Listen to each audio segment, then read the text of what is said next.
Vamos de notícia e de atualizações. Caramba, acabei de gravar o iníciozinho.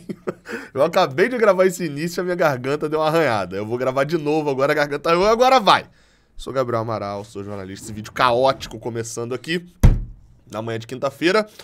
Isso porque muita coisa aconteceu na noite dessa quarta-feira e a gente precisa falar, abrindo já direto sobre John Kennedy. Você fala, Gabriel, você vai me trazer informação sobre John Kennedy? Você acabou de falar que aconteceu muita coisa na noite e você vai falar de John Kennedy? Mas é a notícia boa.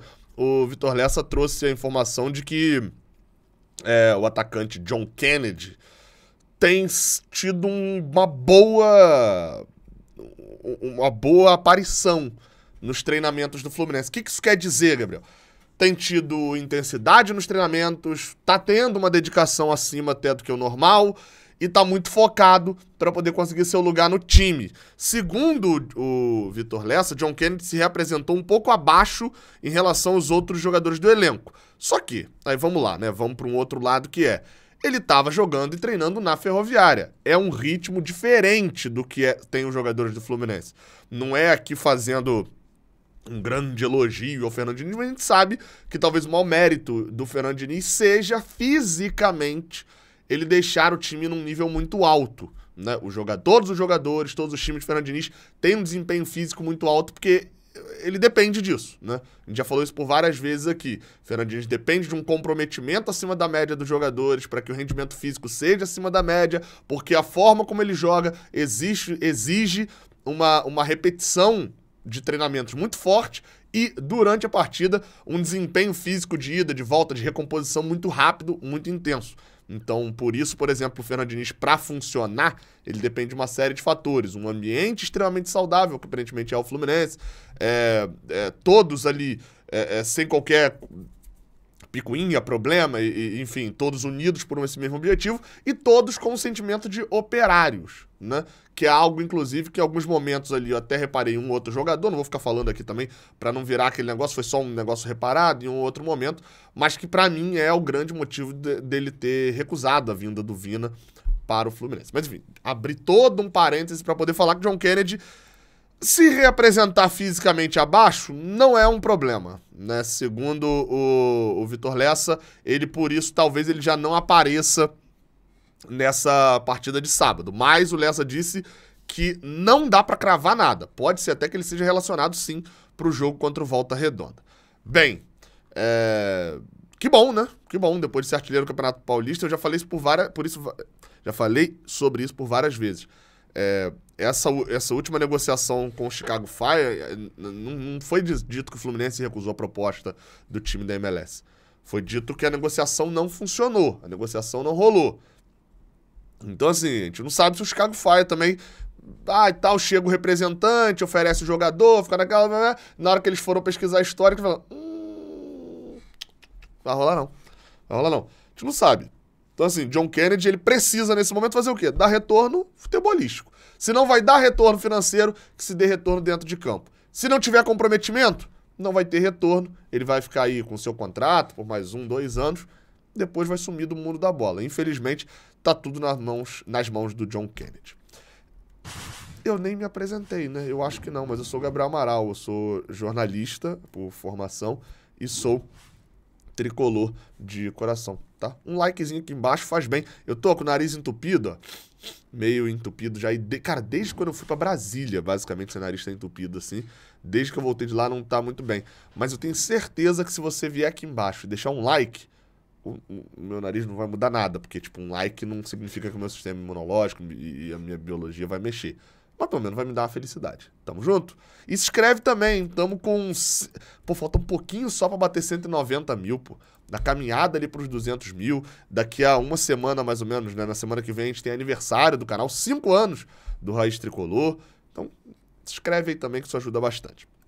Vamos pra outra notícia. Na verdade, essa outra notícia agora, ela é uma notícia / análise. Porque a gente vai falar um pouquinho de Copa do Brasil e eu assisti o jogo, estava fazendo um churras aqui em casa, fazendo um churrasco, mas assisti o jogo entre Volta Redonda e Atlético Goianiense, né? O pai e o padrasto do Fluminense duelaram nessa quarta-feira. E, enfim, o Volta Redonda ganhou nos pênaltis. Deixa eu botar aí os resultados da Copa do Brasil, né, aqui no Wikipedia. O Volta Redonda ganhou nos pênaltis e se classificou. O que eu acho muito positivo, tá? Independente do jogo contra o Fluminense na próxima quarta-feira, perdão, no próximo sábado, eu acho muito positivo que o Volta Redonda se classifique por conta do futebol carioca. Eu quero um futebol carioca cada vez mais forte e aí a gente vai vendo umas coisinhas, né?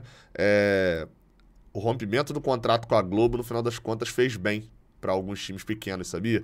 Eles deixaram de ter todo o desespero pro jogo pro Campeonato Carioca, do tipo, preciso ficar na Série A do Carioca porque é ele que me dá 4, 5 milhões de reais, e começaram a montar time para jogar as competições nacionais se importando de vez. Não é à toa que, além de a gente ver Botafogo, Fluminense, Flamengo, o Vasco ainda vai jogar, a gente tá vendo Volta Redonda, tá vendo Nova Iguaçu. No ano passado a gente já viu Boa Vista acho que só foi eliminado pelo Vasco. Não sei se foi no ano passado ou retrasado, acho que foi ano passado mesmo. Então a gente tem visto times pequenos também indo um pouquinho mais além no campeonato nacional também, né? O Volta Redonda que é da Série C. Mas enfim, sobre o jogo do Volta Redonda e do Atlético Goianiense, algo muito importante aconteceu nesse jogo, que o jogo, ele tinha o regulamento, né, dessa fase da Copa do Brasil, já vou falar inclusive da próxima fase, né, de quando a gente entra.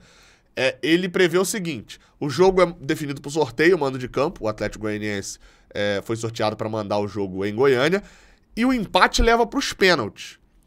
Ou seja, o Volta Redonda até sabe que é um time pior do que o Atlético Goianiense, então a lógica dele era: vou segurar o empate, posso jogar da minha forma, me segurando um pouco mais atrás, que se for pros pênaltis, eu tô na vantagem, porque eles são um time mais forte, então, né, eu já consegui botar aqui pra um outro momento. E ele joga assim, no primeiro tempo é um massacre do Atlético Goianiense, mas ele jogando da mesma forma como jogaram contra a gente. Por vezes uma linha de 5 atrás com o Bruno Barra, Bruno Barra, o camisa 5, descendo para fazer uma linha de 3 na zaga e os dois laterais mais abertos, com outra linha na frente de 4 jogadores e só o Lelê. E aí, por vezes, na verdade, era um 4-5-1, recuando o Pedrinho e o Luizinho.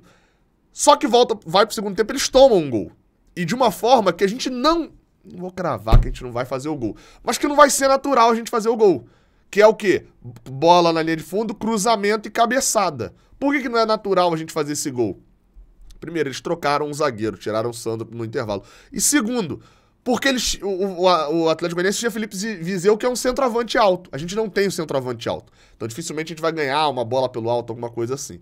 Então, só que o que eu falei que é muito importante para sábado? Porque o Volta Redonda tomou o gol, ficou na desvantagem e não se expôs muito, mas saiu pro jogo, achou um gol, essa é a bem verdade, foi um pouco superior ao Atlético Goianiense na sequência, mas a gente já viu um cenário onde eles tomam um gol e eles não saem desesperados igual um louco.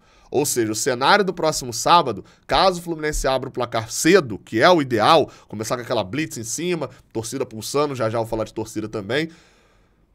Apesar disso, o Fluminense não pode achar que com 1-0 o Volta Redonda vai se expor e ele vai conseguir encontrar espaço facilmente. Não. Eles são um time muito cerebral. Eu gosto muito do trabalho do Rogério correr à frente do Volta Redonda. Acho que é um trabalho que ele pode pular do Volta Redonda para um time da Série B e, se for bem de novo, já tá pintando na Série A aí daqui uns 2, 3 anos, sem dúvida nenhuma. Então, esse foi um cenário que me chamou a atenção.